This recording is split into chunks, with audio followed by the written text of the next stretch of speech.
আমাদের এই ছোট্ট পেয়ারা গাছে মাশাআল্লাহ 2 বছর ধরে অনেক পেয়ারা ধরছে। আর হঠাৎ করে পেয়ারা খেতে ইচ্ছে করছে। আর এই পেয়ারা পাড়তে গিয়ে কি যে এক কাণ্ড ঘটে গেল, সবকিছু শেয়ার করব এই ভিডিওতে। আসসালামু আলাইকুম, this is Meherunnesa and welcome back to my new mini blog. So guys, কেমন আছেন? আই হোপ যে যেখানেই আছেন অনেক অনেক বেশি ভালো আছেন। আলহামদুলিল্লাহ, আমিও ভালো আছি। আজকের ভিডিওটা বিকাল থেকেই শুরু করছি, যেহেতু আমার পেয়ারা খেতে খুব ইচ্ছা করছিল। এই জন্য ছোট্ট একটা কোটা নিয়ে এসে আমি পেয়ারা পাড়তে গিয়েছিলাম, বাট পেয়ারা আমি ছুঁতে পারিনি আর পেয়ারাগুলো পাড়তেও পারিনি, যেহেতু কোটাটা খুবই ছোট ছিল। কোটা দিয়ে পেয়ারা পাড়তে পারিনি তো কি হয়েছে, পাশের বাড়ির কাকি তো গাছে উঠতে পারে, তাকে ডেকে নিয়ে এসেছি গাছে ওঠার জন্য। ফাইনালি গাছে উঠে কাকি পেয়ারাগুলো পেড়ে দিচ্ছিল। আর পেয়ারা পাড়তে গিয়ে ছোট্ট একটা ডাল ভেঙে গিয়েছে, যেহেতু আমাদের পেয়ারা গাছটা খুবই ছোট, এই জন্য পাড়া দেওয়ার সাথে সাথে এই ডালটা ভেঙে গিয়েছে।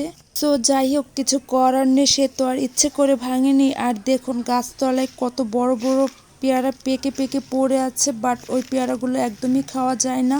এই জন্য একটু কুশি কুশি টাইপের পেয়ারাগুলো পেরে খেতে হয়। অ্যান্ড এই পেয়ারাগুলো খেতে অনেক মিষ্টি মজা। এখন আমি একটা খাচ্ছি আর ভিডিও করছি।